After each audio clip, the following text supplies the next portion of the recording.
This is the Westside King's Church podcast, where we aim to encounter and embody the surprising grace of Jesus.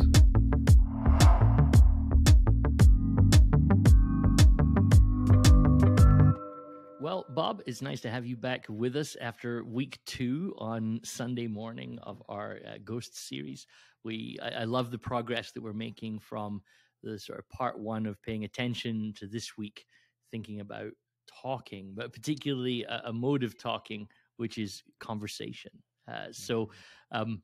Thanks for that, and really appreciate the conversation. I think a lot of people engaged with it well. So we're kind of jumping into the midweek conversation with the same question really as last time, which was where we love to begin in this conversation is, what did you not say that you wanted to say that you wish you'd said, or any sort of variation of that?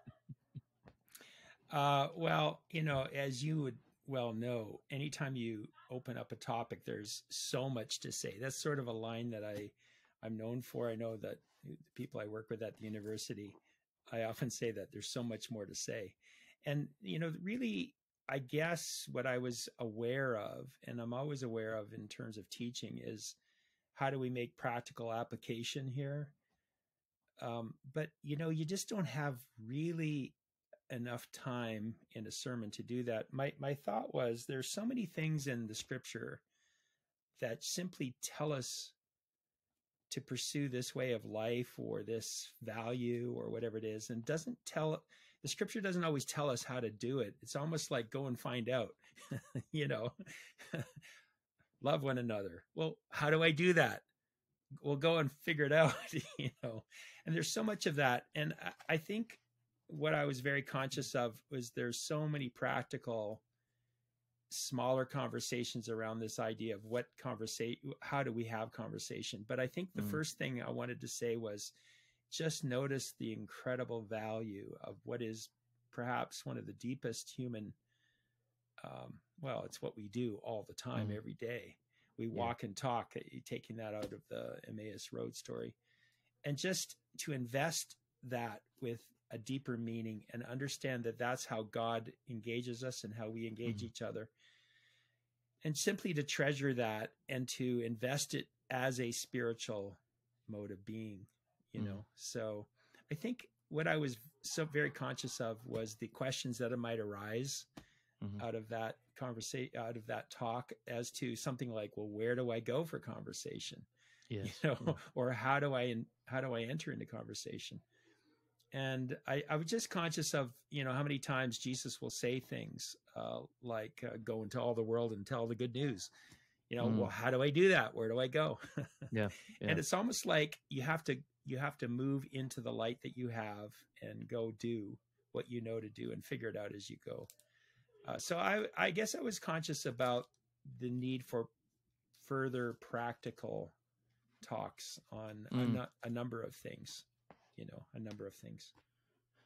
I always feel that's the challenge with almost any sermon is if you get to practical too early, people often think, well, I don't really know, why would I want to do that? And then if you really try and plumb the depths of the subject, there's then often very little time left to do that. I remember Tom Wright saying that one time the difficulty of being a public speaker is you feel the need to say everything all of the time. Yes, exactly. That's it. But I actually like this. I'm trying to think, and I was hoping it would come to me, but the nature of conversation and unscripted conversations is you don't have your sources with you. I'm trying to think who it was I was listening to just recently, and they were talking about how we learn to love by loving, right? And actually, I love that resonance of that, and we learn to have conversation by having conversations. And I suppose for me, the question and maybe this is the practical, maybe here in this conversation is where we talk about some of the practical stuff. I found listening to you, questions about, I think I said it in the second service in our dialogue time, questions about apology, questions that when you start to, as I listen to you, start to think about conversations that perhaps I need to have and conversations that perhaps I want to have, or significant conversations that I have had. And it's amazing how, to me, Bob, like when I spend time with my spiritual director it's amazing how much when I talk about patterns of my life, it's conversations that I talk about. And, you know, then there was this person and we talked about this, and then there was that person and they said this. And you know, and not this, you know, that makes it sound like I'm there for therapy, but as I'm trying to piece together, what I'm finding I'm doing with my spiritual director at the minute is often piecing together a journey of becoming aware in my middle ages, perhaps. I think that's what I'm in. I hope that's what I'm in. And, you know, that actually, where has the Spirit of God been present in my life that I haven't been aware of it? And as I start to track that story, I'm realizing how often the significant moments of my life that have been shaping for me have been conversations, you know, both bad and good. Yeah. Oh, absolutely. So I can remember that, those moments too for me. And in fact, I've often told the story in various contexts of those conversational moments that I could sort of string together as a thread of meaning for me. And you know, that was that quote from Catherine Blythe that I gave there. She said she realized that just talking could change a life. And how vital. I often say this, that I describe myself as a verbivore. That's with a V. I love that. Meaning that I realized somewhere along the line how greatly I was impacted by conversations. And you know, what was the weird thing was, it was what was said to me that impacted me, but also those moments when I was saying something in a conversation that I articulated in a way that never quite said before, or it just came out of me. And so, you know, when you remember your conversation, sometimes you remember what was said, but you remember what you said, you know, because what we'll say, well, I said to them, and then they said to me, and then I said to them, that kind of thing. And it's like somehow it's an iconic moment of clarity. And so it becomes a very definitional turning point in our life. And you could track your story through conversation. This is how good fiction works, by the way, where conversation actually advances the narrative in some ways. And so all it is the recounting of the conversation, but you see how the conversation is actually pushing the story forward in a very important way. And it's the novelist is not saying that that's happening. You're just witnessing that it is happening, which is kind of fascinating. I love that. I love that. I, in terms of storytelling and, you know, kind of modern media, I really like Aaron Sorkin as a storyteller and a writer who wrote The West Wing and some of those sort of shows. And I remember telling my friend once, like, I love this show called The West Wing. It's kind of an American political drama. They were like, oh, I tried to watch that. All it is people talking. And I'm like, yes, that's what's great about it. Absolutely. And that's why I just mentioned on Sunday that for me, especially the Gospel of John, but Jesus as a conversationalist, and it's advancing the story of Jesus. It's deepening the story of Jesus. Various persons are coming in and dialoguing with Jesus in the way that they need to. And he's being very personal with them, but it's all advancing the whole story of grace and of God. I was thinking about that as well, how it's interesting that the conversations, you know, John starts the word became flesh and you know and dwelt amongst us, right? I love Eugene Peterson's translation of that. The word became flesh and moved into the neighborhood. And then you get, you know, conversation with Andrew, long conversation with Nicodemus, long conversation with the woman at the well. But then ultimately John's gospel moves to the passion narrative, this final week of Jesus's life, and then the final hours of Jesus's life. And you end up long conversation with God. You know, the conversation with the disciples becomes this prayer and this huge, like if you actually look at the amount of real estate in John's gospel given to it of Jesus just talking to his Father. And we almost sometimes in certain church traditions, we don't give that text as much space as it deserves. Like, this is Jesus praying here. Think what we could model from that and learn from that and be shaped by that in our own spiritual lives. So if one of the central gospel privileges, I would put it that way, is prayer, that we're invited into true exchange with God. That just always blows my mind. It just Yes. always, Yes. it's a riveting thought that we're invited into true dialogue with God, that he actually pays attention to our perspective, as wrong as it might be at times, and Yes. often is, perhaps mostly is. But there's truly an exchange, and that is the central gospel privilege. And so then I think actually conversation on the human level is taken up into conversation with the divine being in Yes. sort of this is the central way that we become and develop, and how meaning is understood and how the story advances somehow. So conversation and prayer, I know that prayer is more than conversation, but it certainly includes that, you know. Well, I mean, it was quite interesting. Because I picked up my kind of book that I'm working on at the moment and reading on Monday mornings. This is after you've taught, right? And I'm reading this section. It's a book that's working on the theology of Robert Jensen, the great kind of late 20th century, early 21st century systematic theologian. And he's talking about creation. What's fascinating, and the timing was massive for me, was that Jensen talks about creation in terms of a conversation between God and that which he has created. And Jensen talks about how this beauty about the fact that God creates us because he wants to share his love. And the way that he shares his love is by conversation, right? And because he wants to talk to us, and we see God talking, and how love, and this is what Jensen said, I'm going to probably quote him badly here, but love to an extent is worked out in conversation. That two people only find love if they can talk to each other or communicate, we might want to say, without being too ableist with it. But this sense that talk draws us to, it has the capacity to draw us towards somebody. And if two people are honest, they will be drawn together. But Jensen picks out this thing that he says this. I've actually got the direct quote here. He says that we notice that in creation, God says, "Let there be." But then when he comes to creating human beings, God shifts to speaking in the first person, "Let us make." And Jensen argues that this shift from the third person to the first person not only shows us that God is talkative, but that God wants to talk about and with us.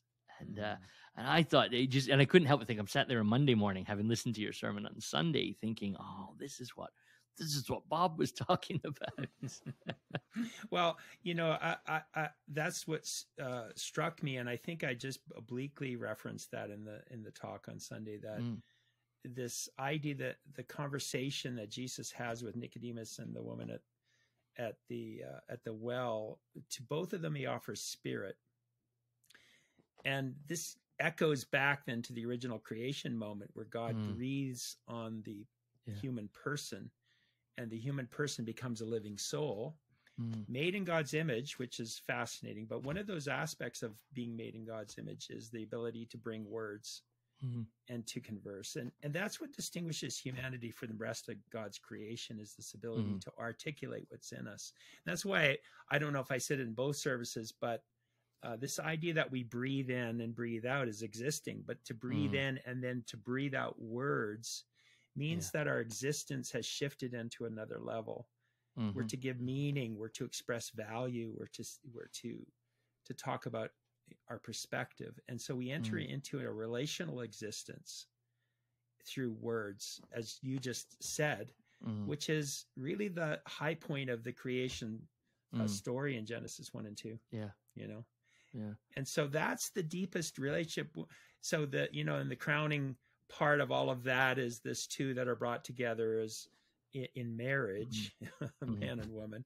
And I've often defined marriage as a lifelong conversation. Yeah. That's really what it is. Totally.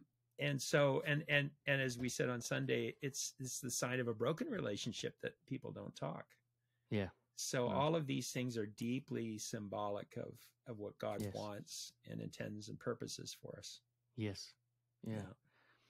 I was interested, you mentioned perspective just then. One of the things that really struck me very hard when you were talking on Sunday morning was you made this phrase, and I scribbled it down. I may not be quoting you verbatim here, but you were talking about the Psalms And he said the Psalms, and so what I wrote in my notes was prayer is not accurate speech, but it is honest speech. And I was really struck, and I think you'd reflected that back to that's what the Psalms are. We read the Psalms sometimes like, oh my goodness, how can you say that? But you realize, well, you can say that because that's where you are. Might not be right, might not be accurate, but it's an expression of where you're currently at. And I had a few kind of thoughts about that, but just dropping that quote back, is there anything else you want to say about that before I kind of... Well, I'd love to hear what you say, but I mean, I've just come to really understand that my words, not that I'm lying, but that I just don't see clearly at times in human conversation. So I'll spout off on some opinion, but then that opinion might change someday, which, looking back, and when you lived a full life, as I have already, I can see how much my perspectives have changed, but that didn't mean that when I spoke earlier in my life, I was trying to fabricate something. It's just, I spoke from where I was. Yes.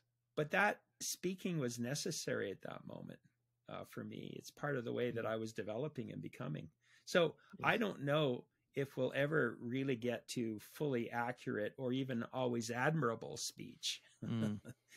But the key is to speak truly from where we are, not to have any falsity in us. The interesting thing about prayers, this is what C.S. Lewis said, and I've always loved this quote. He said, the prayer before all prayers, you've heard this quote, is, may it be the real I who speaks. And then may it be the real you, referring to God. May it be the real you that I'm speaking to. In other words, a proper image of God and a real representation of myself. And I think that's where God can work then. But if we just say that, and be aware in our prayer or in our conversations that we're still searching for what is ultimately real, and we're still in process towards that. That's where grace operates, I think, in a powerful way.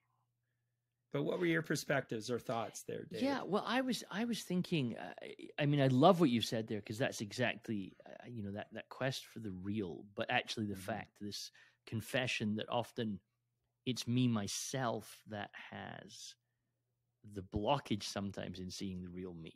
And I'm always struck by something that Fleming Rutledge sort of, I'm not quoting her directly here, but she said in a sermon once, which I loved because I think it's accurate, and it sounds more accurate if you quote someone like Fleming Rutledge when saying it. But, one of the things you note when you read Paul is that, we live in the modern world and we basically think I'm the captain of my ship and I'm the best person at knowing what's best for me. And you read Paul and realize that Paul would definitely not agree with that statement. In fact, Paul might say, you might even be the worst person to make decisions for your own life, right? And I think sometimes when I have real clarity in my life, I realize the truth of that, oh my goodness, I get in my own way a lot, right? And wouldn't it be nice if somebody sometimes could just tell me what to do and how to do it? I'd probably do better. But then very quickly that kind of arrogance comes back of, no, I know what's best for me. And, and so most conversations, I think, in the contemporary context happen with people all of whom we all believe that we know what's best for ourselves. But we also believe, and I think there's huge conversations about this to have perhaps, but we also believe that the way we see things is true, right? And we forget that it might be true to us, but it might not be true. So I was struck when you said prayer is not accurate speech, but honest speech. And I was thinking, I immediately was drawn to conflict conversations where the problem is, everybody's telling their honesty, but something's not accurate. If you've got two people and both of them are in a tough situation with each other and both of them care for each other and like each other, then clearly some misunderstanding is causing the conflict to continue. And I was thinking about how, man, so often the conflict continues because I confuse my honest opinion with the accurate opinion. And then we keep bashing into the same thing, like you said it, but then he said, and then I said, but that's not what I said. I said this, and he understood it like that.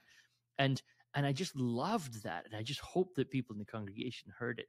What would it be like to go into a conversation remembering that my perspective is honest? And so I might share it and you might say, oh, I hear how you see that. But let me just offer the other side as I saw it. And then maybe between us, we can understand that the truth is probably a culmination of both of these things. How much better would we do in our lives if we remembered that difference between accuracy and honesty? Not just in our one-to-one conversation, but actually in society. Because there's a whole conversation we could have about the breakdown of conversation in society. Oh, absolutely. There's so many things that are warring against communication.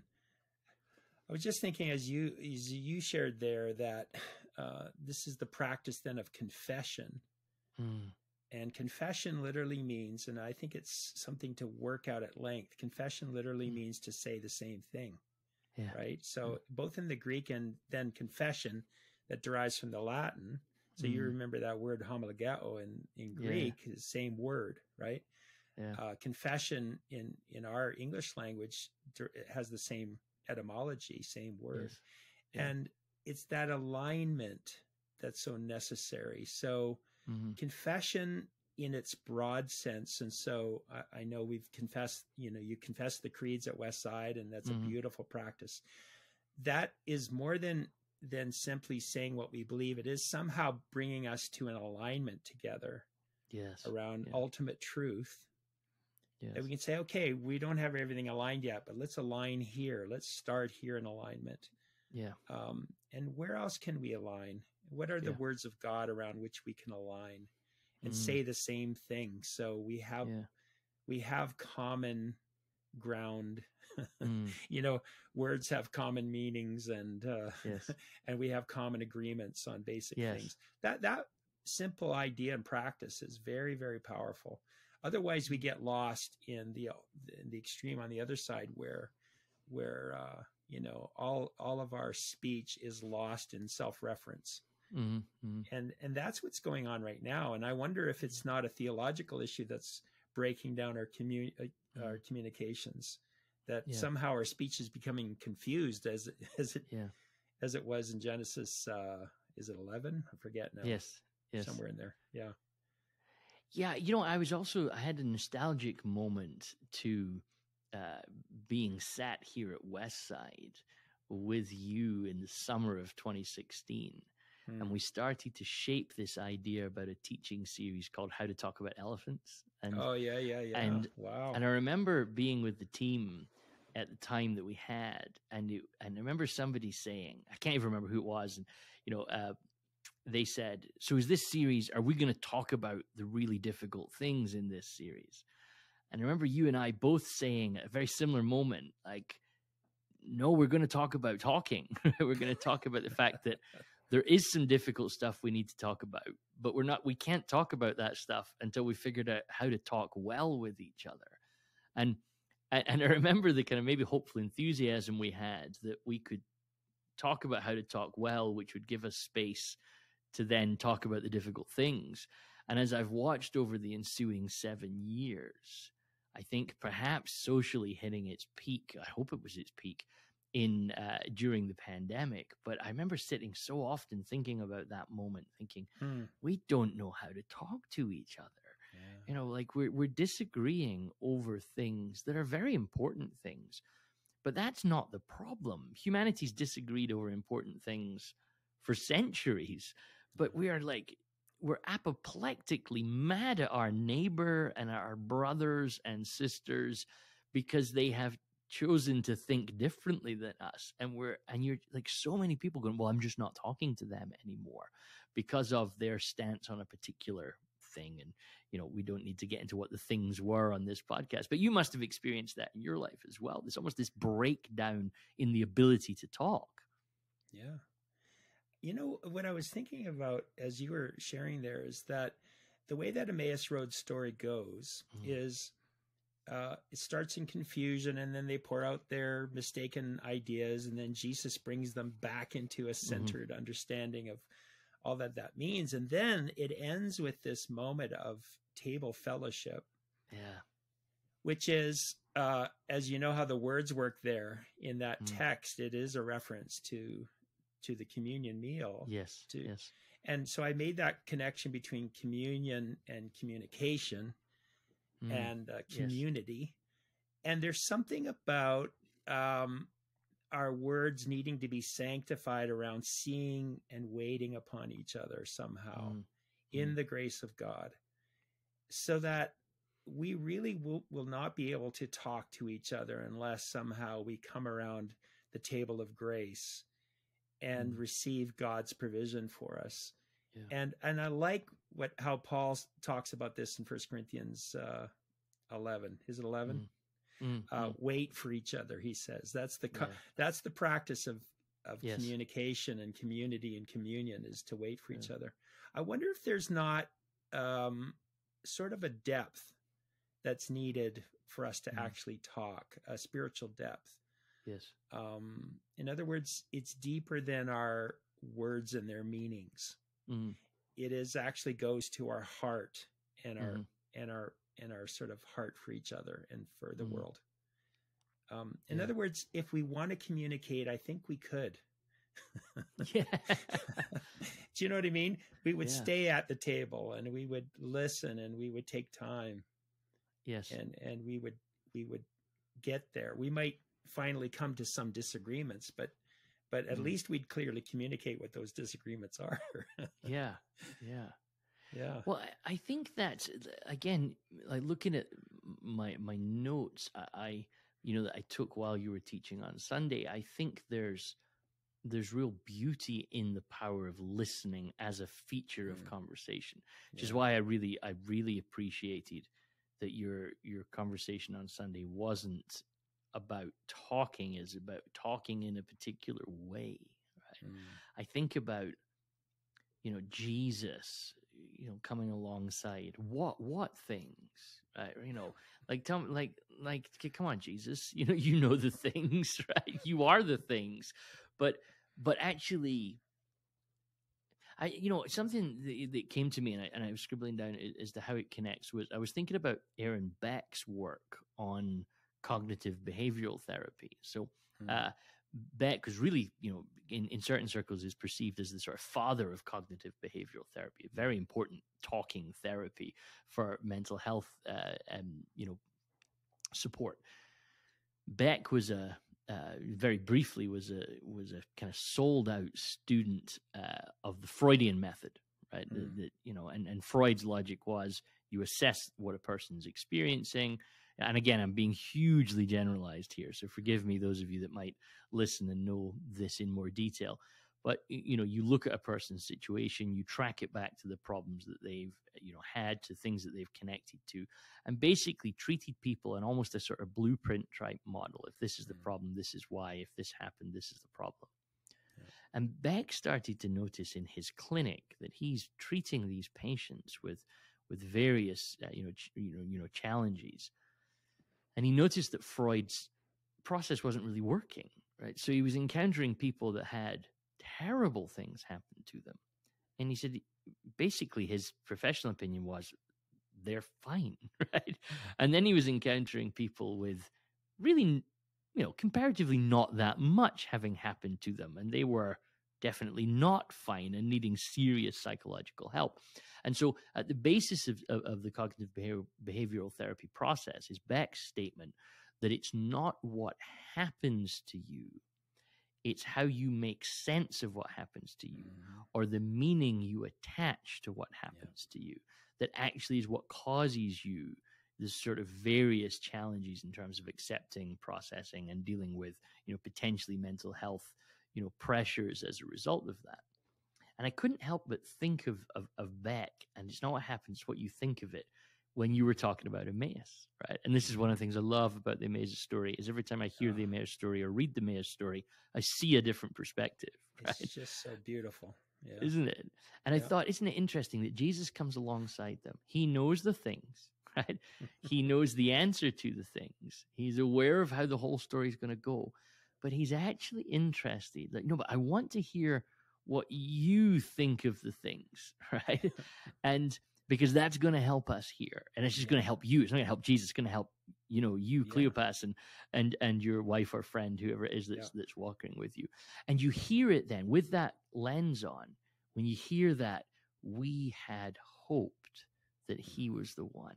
And I feel like always that's the giveaway moment, when it's like that's the bit that Jesus needed them to say. They needed to articulate like, oh, it's all falling apart on us. And I love the fact that if Jesus himself, who is both aware of the things, is the thing, and knows how to make sense of the thing, wants to give them the space to go, well, no, why don't you tell me about the things? I'm curious to see what you've got going on in here. I thought, wow, we need to learn to listen, right? We need to learn that conversation is a two-way thing. Yeah. In that story, the way Luke represents it to us, and probably it's purposeful here, there's more words that the two disciples say than that Jesus responds back to them. Yes. Although there might be an indication there that he goes in a depth and does this immensely beautiful Bible study that I wish we could all hear, right? Yes. But in the way the story's related to us, more is given to listening than to telling, which is quite fascinating.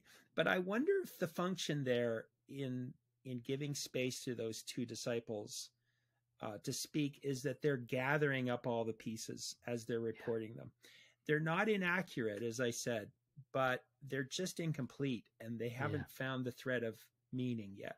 Yes. But by telling all that they told, they're gathering it up in some. So there's some function to speaking from where we are, even if it's inaccurate or incomplete. There's a function that happens there to tell our incomplete perspective, and that is to sort of bring it before our eyes. Because I think a lot of times too, once we say something, we'll say, well, is that really in me? Is that what I think, or is that what I feel? Yes. And that serves its own function, right? Yes. That serves its own function. So, well, I think about that in terms of. Oh, sorry, Bob. No, I just saying it's such an illustrative story, the Emmaus Road. Yeah, I mean that's what amazing. That. Yes, and that's exactly what I was thinking. I was thinking about how I'm trying to think of an example. Imagine you and I are meeting for coffee, okay, and we say let's meet at 1:30 at this coffee shop, and you come to the coffee shop at 1:45. So I've had 15 minutes on the coffee shop in myself, right? If my interpretation of that is, well, the problem is I'm not very important, and Bob doesn't really think of me as overly important, so he is late because I'm not important. So imagine that scenario. Or I'm sat in the coffee shop going, oh my goodness, there's construction, on Stony Trail right now. Bob's probably late because that construction's crazy right now. The me that you meet at 1:45 will be phenomenally different based on how I've chose to make sense of you simply being late, right? So, you meet, I don't know if that's a good example, but that it's not always just as simple as what sort of things, but unpack how you're building your house from these sort of things. And I think Jesus is the, it's like, do you want to see? Well, I do want to see, but nobody will take me down to the water, says the man, and, well, how is this man, made to be able to, the story in John 9, there's people that they want the things, but it's when Jesus gets them talking, you realize, oh, you're building the house the wrong way around. And I'm fascinated.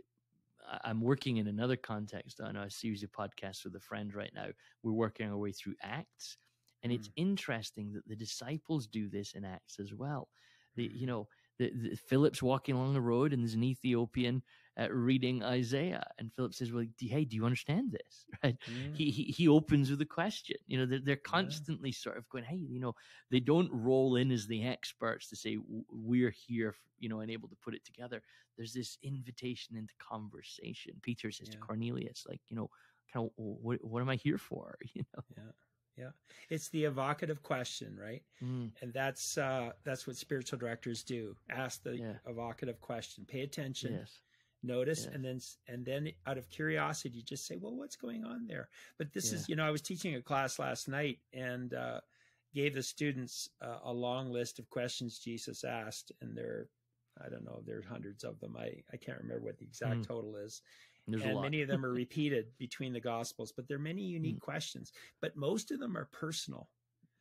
Most of the questions of Jesus are very penetrating, but they're personal. You know, questions like, what do you want? And students were remarking last night, Jesus sounds very cutting at times, like, why are you so dull? You know? Yes. But all of these questions are meant to bring out not so much a point of content or an idea, so much as who are you, and what's pushing you, what's motivating you, what is the shape of your thinking and your soul. And that's where, you know, I think that's what Jesus did, and that I think that's what the meaning of our conversations with God are about, is the revealing of the deepest things that can only be discovered as we talk. You know, there's Psalm 73, which has always struck me. He says he was, the psalmist says he was embittered and he was angry. And then he says, if I would have remained silent, I would have been like a brute beast before you. In other words, I would have been like an unthinking, you know, non-human. But I needed to open up and pour out my heart. And that's when everything starts to change in Psalm 73, where then he says, I came into the sanctuary of God, and then I saw, he says. It's a beautiful thing. So it's a combination of the therapy of words and all that brings out. Yes. Yeah. You made reference as well. I think you and I talked about this in the conversation after the first service, that sometimes the conversation needs to be long, and I was struck by that, you know, and I made it, and I was, you know, I noted in my own life that I am overly verbose and sometimes get teased by that. But you know, and I'm fine. Like, I love friends that tease me about things. But it struck me as interesting that we generally will tease our friends who talk too much, but we don't often tease our friends that talk too little. And there's this subtle sense that almost this stoic virtue of saying less is always better. And what I heard from you on Sunday was actually that might not always be true. That sometimes we need a long conversation, and it needs to be unscripted, and we need to see where it goes. And as you were saying that, I was reflecting on how much, and you alluded to this in one of your stories as well, how much modern life has worked against the long conversation, that everything that is done in text, email, sound bites, you know, short form Twitter conversations. And I am curious about this kind of breakdown of our ability to talk, and how that arc of narrative works alongside us inventing methods and media within which we don't need to talk for a long period of time. And so I kind of felt something in all of that, and I'm kind of guessing you would as well. Yeah, and it might not be just a long conversation in one setting. Yes. It's a longer conversation over a period of time. I mean, you think of maybe more ancient times, for instance, in the church, as they're settling some of their understandings and theological understandings, the creeds and all the rest, the important understandings we have of Scripture and of Christ and so on. And they took a long time. Years. Years.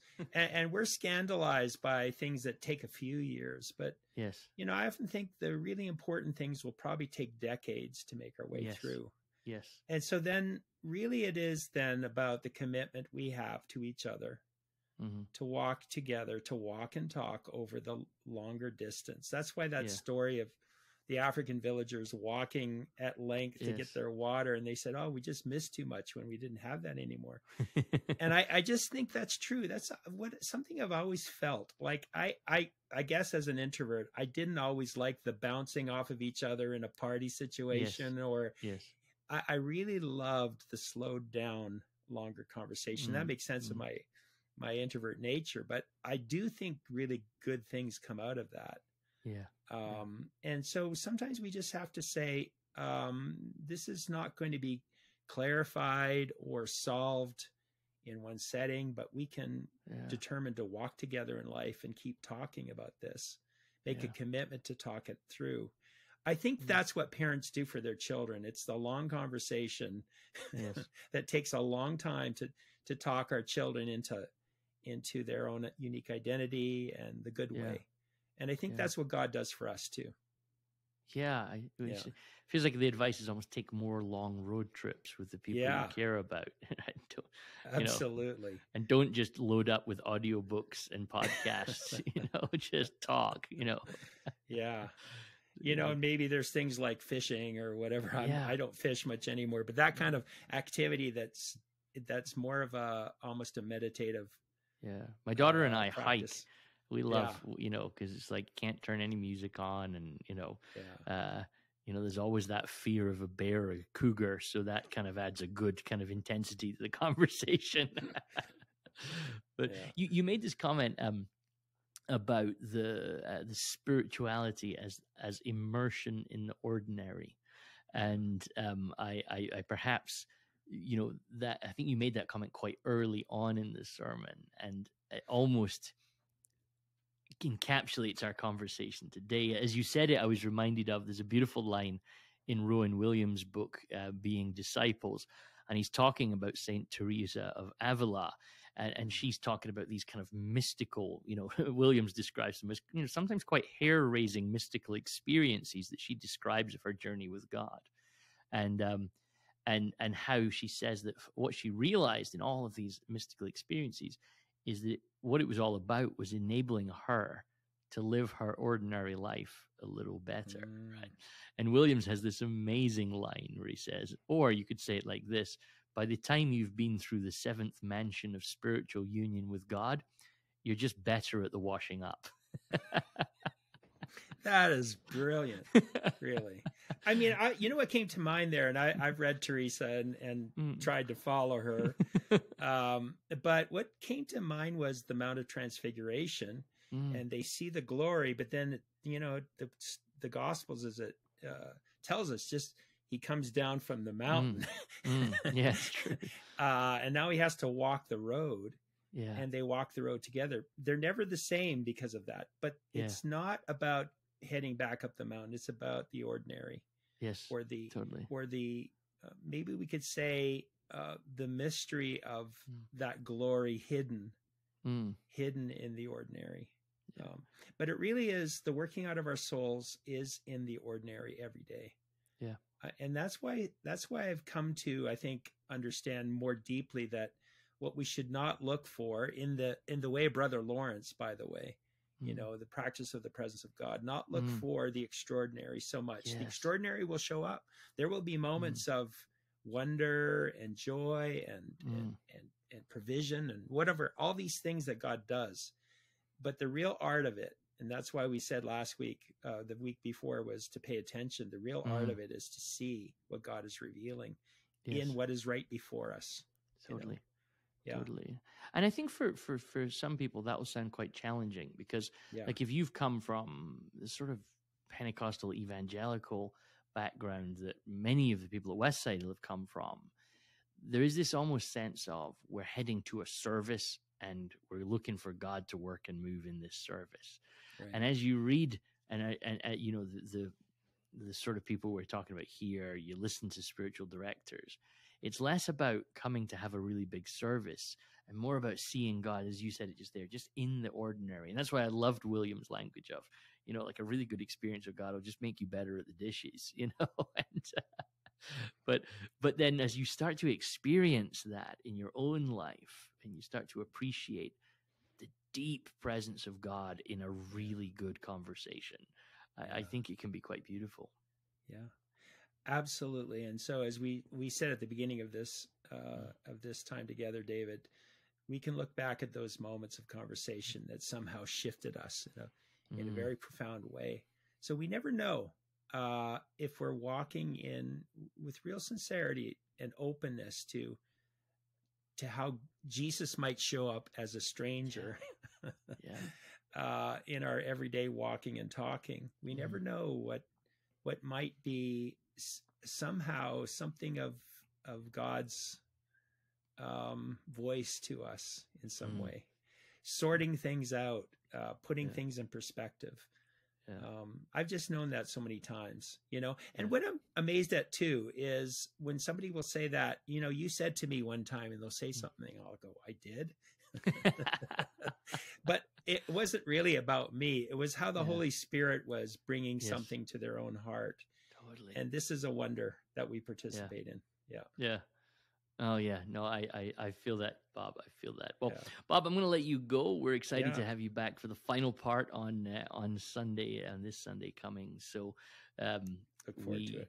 We are hopeful that you will have a rested few days and come back, just excited for the end of this series. So thank you. Until then, Bob, we'll see you. Thank you.